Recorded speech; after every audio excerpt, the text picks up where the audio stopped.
Good afternoon. We will now start. First of all, I'd like to welcome everybody to this pep talk this afternoon. Please mute yourself, but always show your video picture. Sign in your name, your Facebook account, or email address in the chat box. Please include names of companions attending with you. Use the chat box to ask questions and make comments while the pep talk is on. There will be group pictures at the start and end of the pep talk, so please show your faces in the video. A reminder after the pep talk is to take the online learning COM evaluation test exercise for mastery of learning and have a perfect score to get a certificate like the one shown here. I have placed the link in the chat box on the Olete. Another reminder, obtaining 25 Olete certificates will entitle one mentee to a free voucher for a R.O. Hoson medical consultation, either face-to-face or telemedical. Another request, please type in your feedback in the chat box during the open forum and before we adjourn. Thank you. Let's now have a group picture taking before we start the pep talk proper in 2 minutes. Please turn on your video, show your faces.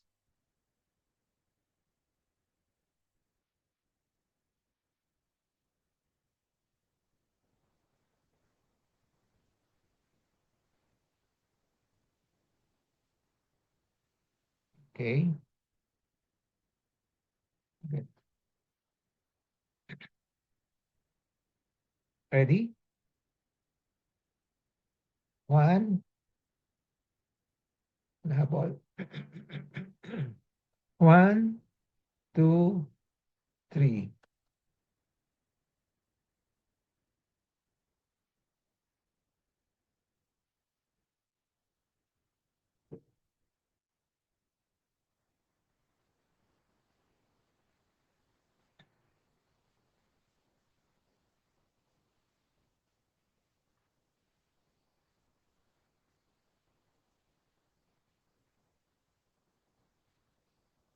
I have a patient empowerment program in which I like to empower the lay people or patients to take control in the management of their health.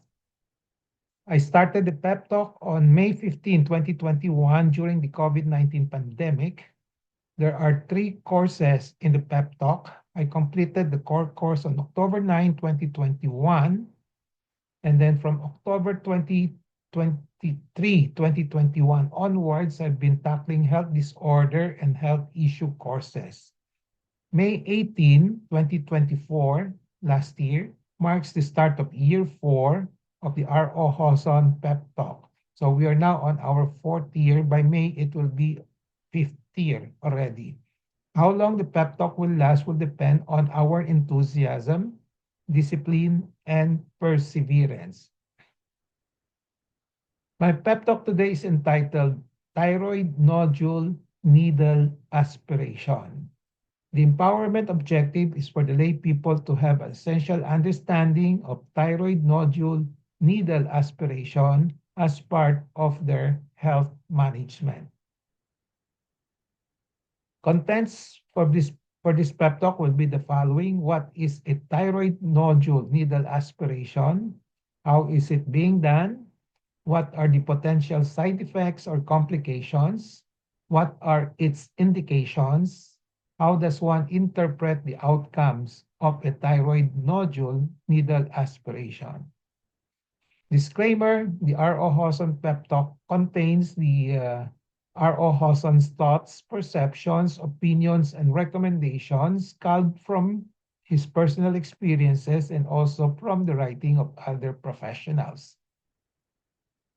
Let's start with the first topic. What is a thyroid nodule needle aspiration? How is it being done?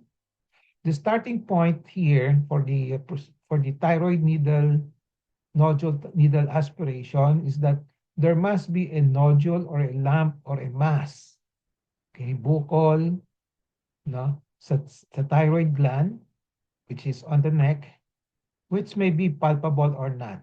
So, pwedeng basta may bukol, kahit na hindi nakakapa, baka kailangan aspirate, then yan ang starting point ng needle aspiration.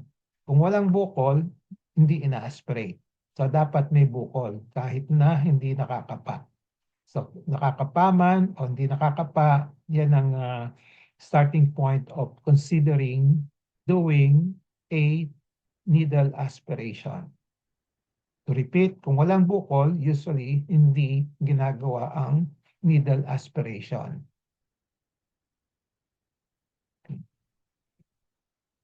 How it's being done?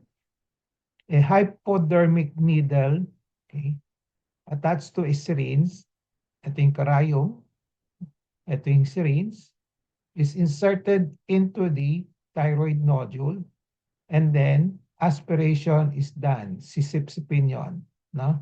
Okay. Pag pinasok na yung karayom, sip-sip, depending kung anong laman yan, lalabas dito sa hiringgilya. So, the findings on and outcomes of the procedure are interpreted and analyzed to come out with the diagnosis of the thyroid nodule. Kung anumang lumabas dun sa hiringgilya, okay, at during the procedure, this will be interpreted by yung gumawa, the aspirator or the physicians, no? Okay. And then this will be interpreted as to the diagnosis. So I will discuss how to interpret the findings later on. But for the moment, possible diagnosis after needle aspiration with or without biopsy will be the following.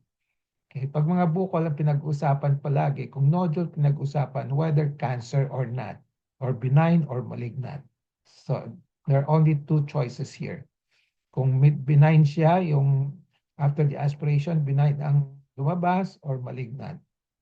So example of benign conditions sa thyroid that can be diagnosed by the needle aspiration will be colloid cyst. Colloid cyst means may fluid siya lang, okay? Walang solid component. Then colloid adenomatous nodule, merong fluid, meron ding solid component. Okay? Yung adenomatous, yung solid component, yung cystic component is represented by the word colloid. Another, not so common, pero nakikita natin yung mga thyroiditis. Thyroiditis is not cancer, kaya it falls under the category of benign. Okay. So ito yung more common na benign conditions of the thyroid which can be diagnosed by needle aspiration. Then the other side of the spectrum dun sa diagnosis, kung di siya benign, then malignant. Okay? And then there are 4 common types of thyroid cancer. You have the papillary, follicular, anaplastic, medullary. Okay? Ito yung more common. Pero ang pinaka-common pa rin dito is papillary cancer. No? As mentioned earlier, the starting point is that there must be a nodule or a lump or a mass on the thyroid gland which may be palpable or not. Okay. So for the non-palpable thyroid nodule or nodules which are difficult to palpate, mahirap kapain kasi masyadong maliit pero meron, no? Okay. The ultrasound machine can be used to assist in the needle aspiration. So you need the ultrasound machine to guide in the aspiration. So ito yung probe ng ultrasound. Ito rin. So titingnan yung kung nasaan yung bukol sa machine at ipapasok ito yung needle, then tutusukin niya yung bukol. No? Parang ito. No?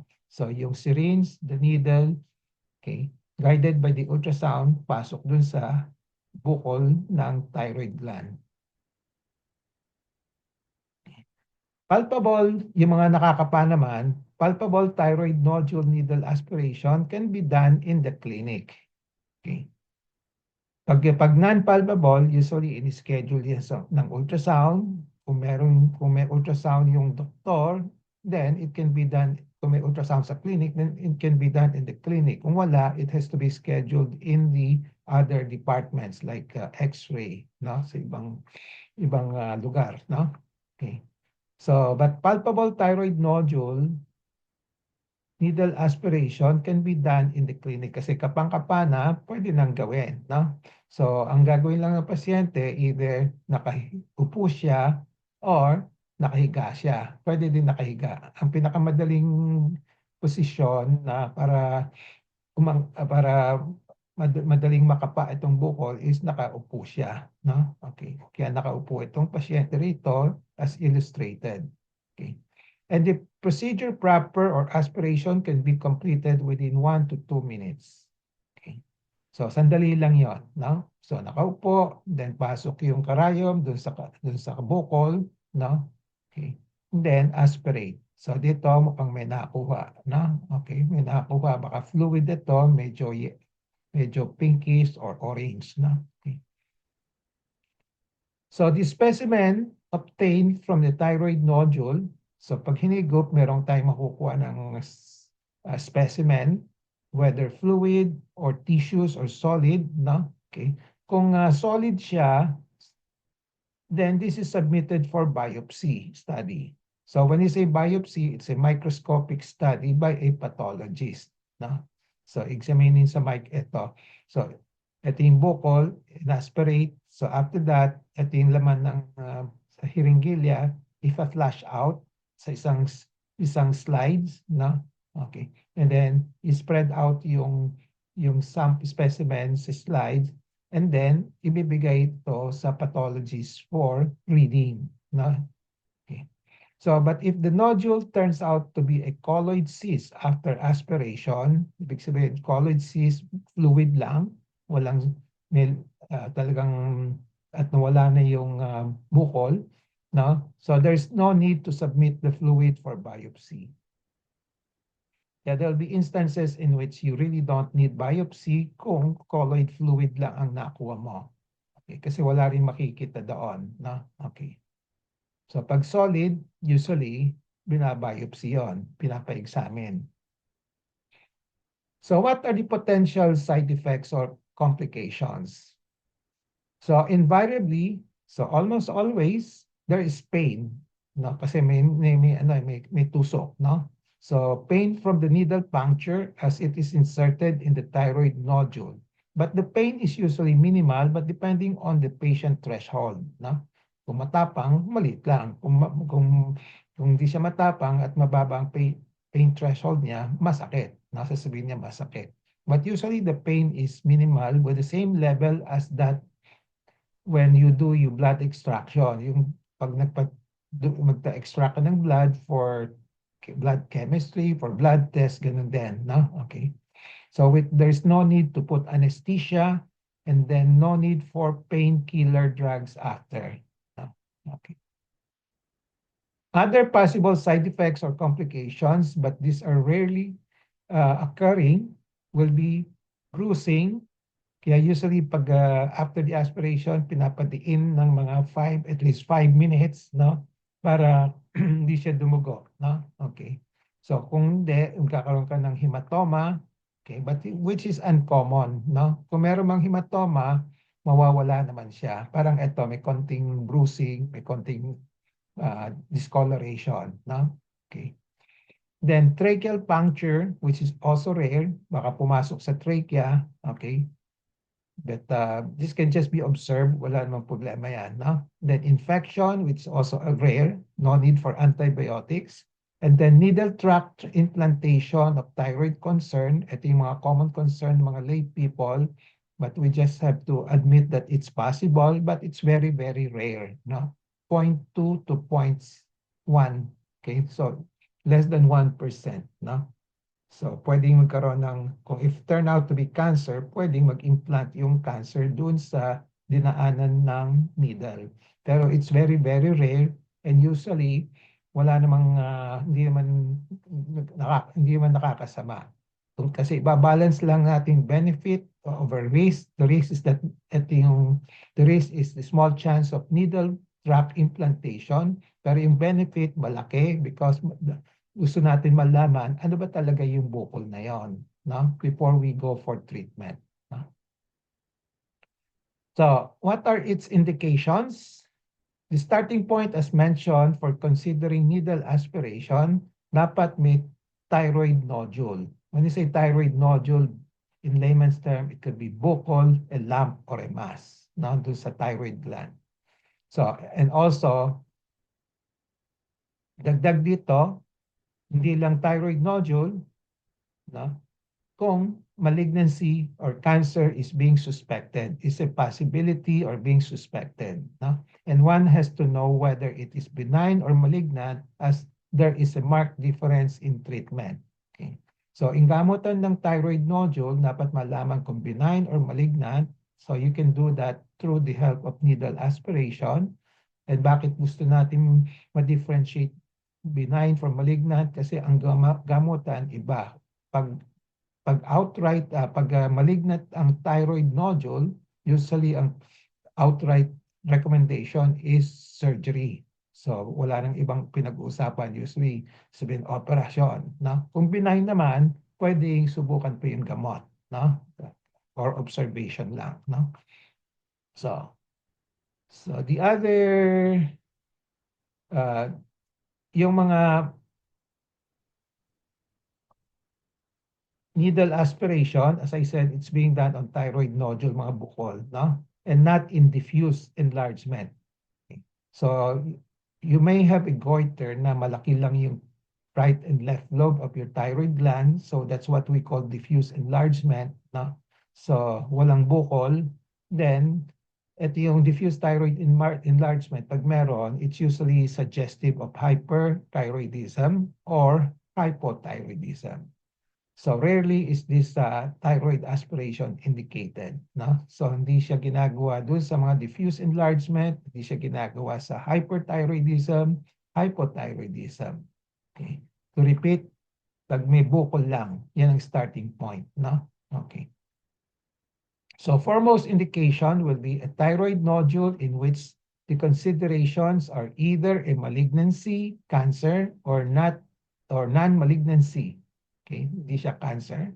Treatment is usually markedly different for malignant and non-malignant nodules. There is a need to be more definite in the diagnosis prior to the institution of the treatment. Other indications, okay, a big or huge colloid cyst in which needle aspiration can provide comfort to the patient as a result of decrease in size and may facilitate medical suppressive therapy. Pag colloid cyst na may fluid na malaking-malaki, pwedeng i-aspirate para matanggal yung mga fluid, para lumiit, no? Okay. And then, malaking ginhawa kasi makukuha ng pasyente with that pag lumiit niya yung bukol.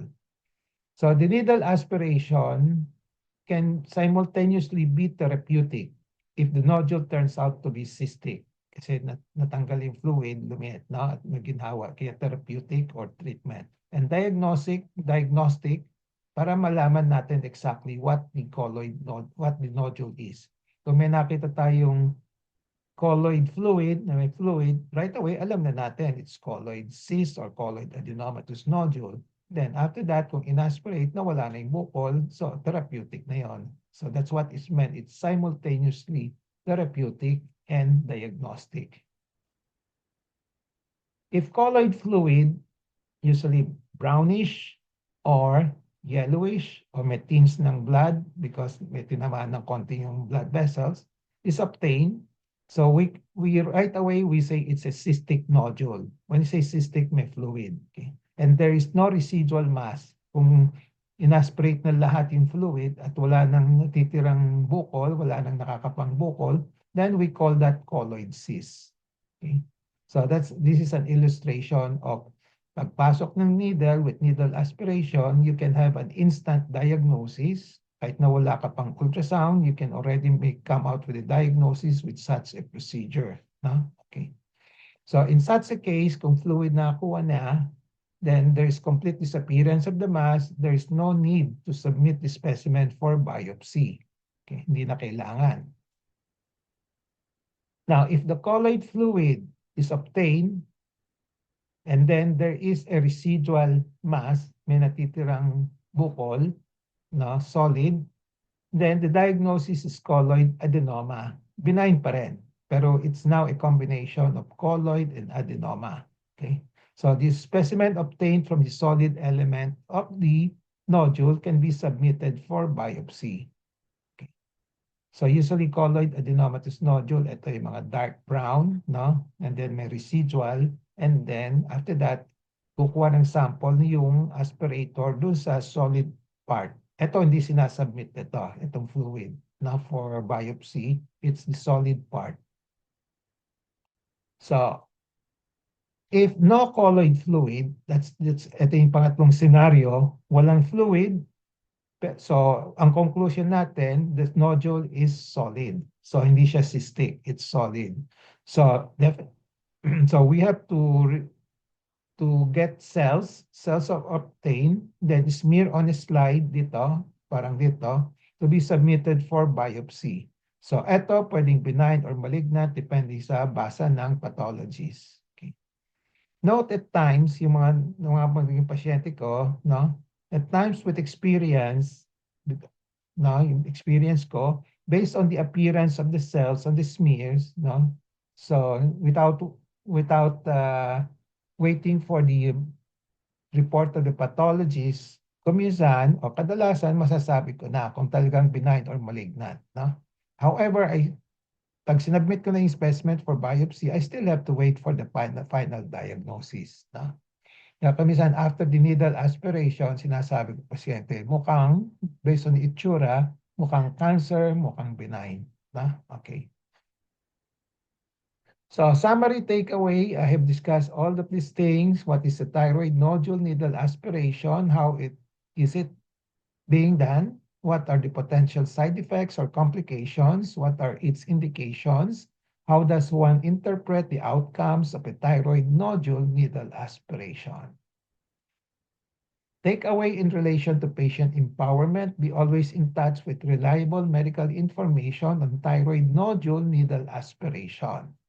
Knowledge is power, it gives power. Use the 4Ks of patient empowerment, kaalaman, kakayanan, karapatan, and kapangyarihan to gain greater control over decisions and make better decisions on thyroid needle aspiration as part of your health management.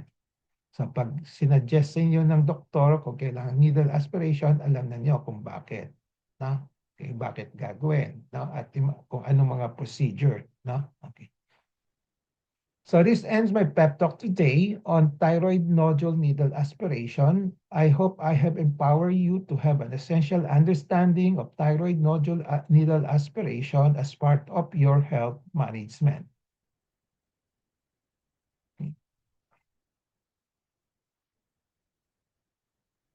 Reminder, after the pep talk, before we go to the question and answer, take the online learning evaluation test exercise for mastery of learning and have a perfect score to get a certificate like the one shown here.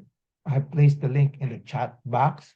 Then obtaining 25 OLETE certificates. If you get a perfect score, you get one OLETE certificate. So obtaining 25, let's say after 25 lectures, after 25 pep talk, one mentee is entitled to a voucher for a RO Hoson medical consultation or either face-to-face or telemedical. Marami na nag-a-avail ng voucher dito. No?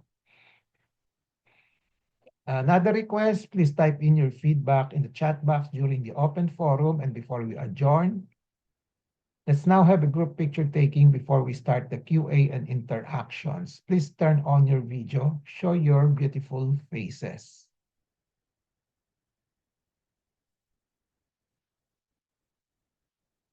Okay.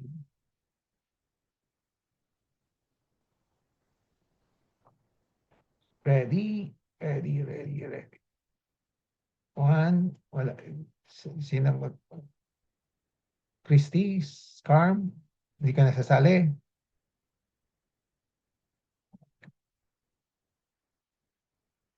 Wala si Carm. Who is Carm? Sige. 1, 2, 3.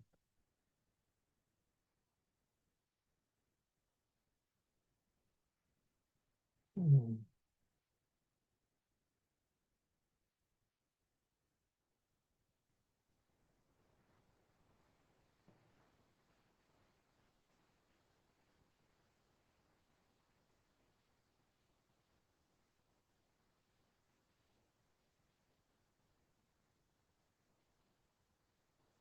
Okay. Okay. The floor is now open for questions, sharing of experiences, consultation, a brief consultation, pwede. How many of you have undergone thyroid nodule needle aspiration? Sikat, espero, I suppose. Yes, Doc. Okay. What was your experience? Kat? Masakit. Masakit? Nung umpisa, yung una-una ko masakit. Kailan ka na needle aspiration? Before the first operation, no? Yes po. Okay. Yung second, Nagkamali pa, Doc. Tapos, nahanap pa nila yung bukol. Ang sakit, tinulit pa nila. ah, okay. Pero yung second operation mo, wala na, no? Hindi na natin ginawa, no? Hindi na po, hindi na po. Diretso na. Okay. So Apo. may thyroid nodule ka on the second, before the second operation. That's an illustration, hindi lahat pwedeng, hindi lang lahat na kailangan gawin, no? Depende doon sa diagnosis ng doktor, no? Okay. Apo. Yung first time mo, baka hindi kasi they're trying to decide whether it's cancer or not, kaya inaspirate, no?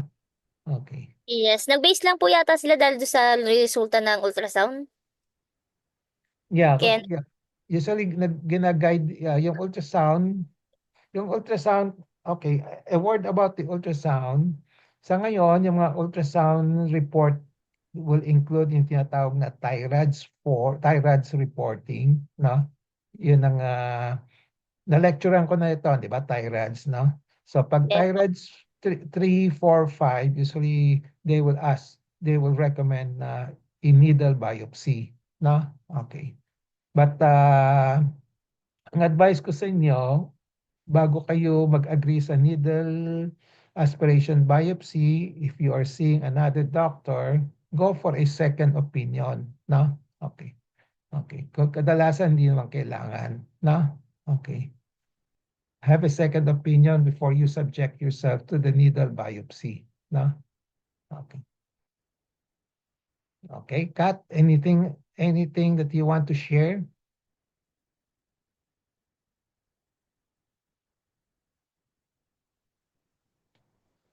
Okay. Bam, May share ka pa? Experience mo with the needle? Ultrasound guided ka ba? Hindi. yes po. Ultrasound guided sa PGH. Okay. Bakit? Maliit masyado.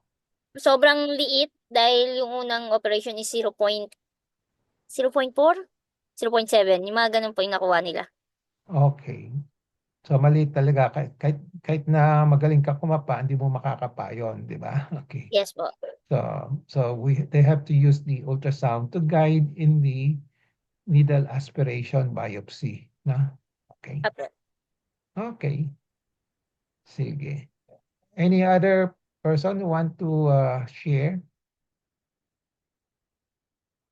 Si Belet, wala ka pang needle aspiration, no? Belet? Wala po, Doc. Okay. Bakit?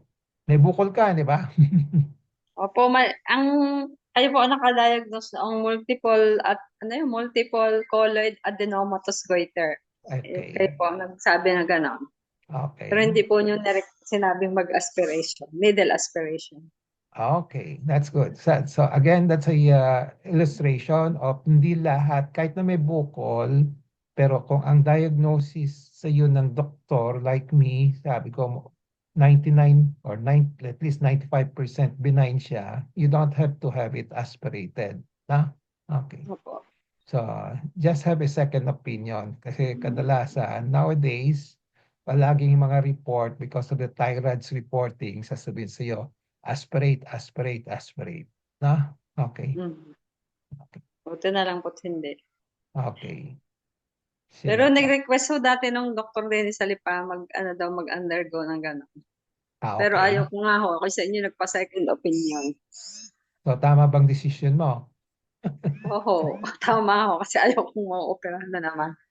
Ilang years na ba Bakit yon? nga ho yun? Kaya nga lang yung mga gamot, yung iniinom kong gamot, may side effects. Lahat Minsan, naman. nga ho, Ah, nasabi ko na sa inyo dati, ah, nagkakaroon ng tremor, parang nanginginig ang katawan ko. Tapos sa mamayat. okay. Yung mamaya, okay lang yan. Mas maganda nga. Pero yung tremors, ibabawasan lang yung gamot. O baka hindi dahil dun sa gamot. Kasi kung low dose lang binibigay ko sa'yo, di ba? 150 ho. O yan, 150, medyo mababa pa yon. Tingnan natin kung kailangan pabawasan. No? Okay. Opo, sige po. Okay. Who else? Rochelle, did you have a biopsy, Rochelle? Kalimutan ko na. May Wala pa thyroid po. ka, di ba? May thyroid ka? Wala naman po, Doc. Yung sa akin po kasing case, Doc, yung FT3, FT4 normal, tapos yung TSH slightly elevated. So, wala pa naman, Doc, na so far. Okay. So wala akong nakakapangbukol. Wala. Wala, Doc. From my last check-up with you ng December 2023, wala pa po. Okay. Good. Hopefully, Doc, sa check-up ko next week, wala pa rin po. Okay. Okay. So application here of the lecture, pag may bukol, sa kita i-aspirate. Ha? Opo, Okay. opo. Yes, Doc. Pero hindi lahat. Hindi rin lahat. Kung sa play ko benign siya, pwedeng hindi rin i-aspirate. Na? Okay. Yes, Doc. Thank you po. Okay. Okay. Diyan na pa. Si Ellen, may thyroid nodule ka, di ba? Ellen? Kalimutan ko.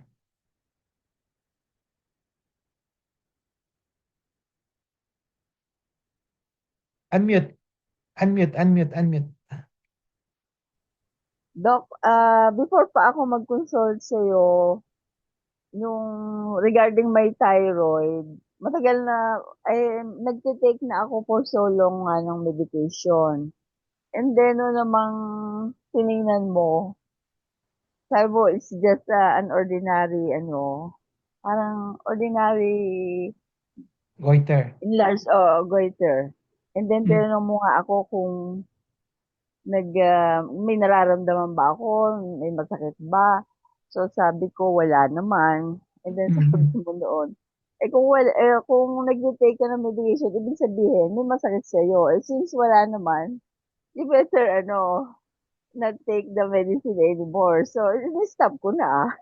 Okay. And then yun na lang daw. So Ah, until now wala namang okay, wala tama naman 'yon. akong Okay. problema. Okay, Thank tama you, Doc. 'yon.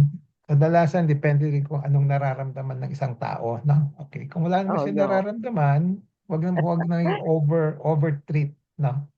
Okay. Yes, Doc. Okay. Any more questions?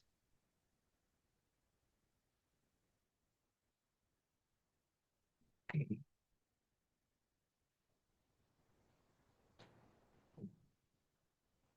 May question ka, Cha? Concepcion? Dok, How wala are naman so far. Wala naman. Okay. Opo. Good. So malinaw yung presentation Opo. ko. Opo, Okay. Dok. Naniniwala po ako na hindi po masama ang ang tawag dito, needle aspiration.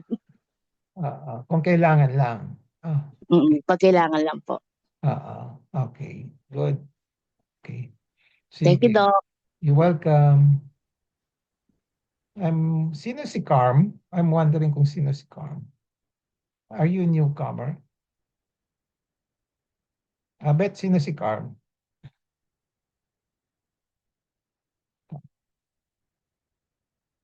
Anyway. So, nakita ko dito sa natin, may Carm. Sino kaya siya? Di ba? Okay. If there are no more questions, wala nang questions? No. We'll call it a day. Maaga tayo matatapos today. It's 2:45. No. Okay. Ray Benjamin, you want to add something? Meron pa tayong panahon. Wala naman. Parang clear naman yung ano, yung lecture. And ano, straightforward yung ano, kailangan gawin. Okay. Sige, kung wala na, let's call it a day. We will see each other next week again. Ang next will be a same pattern of the lecture, pero this time on breast aspiration naman, no? Okay. Simple lang, no? Pero mas complicated yung sa breast, no? Okay. Okay? So we'll see each other next week, no? Same time. Okay. Thank you. Good. So, goodbye. Thank Bye you po, po. Dr. Ray. Happy weekend. Thank you, Thank Doc. you. Bye-bye. Thank you. Bye-bye. Dr. Bye po. Lan. Thank you. Mm.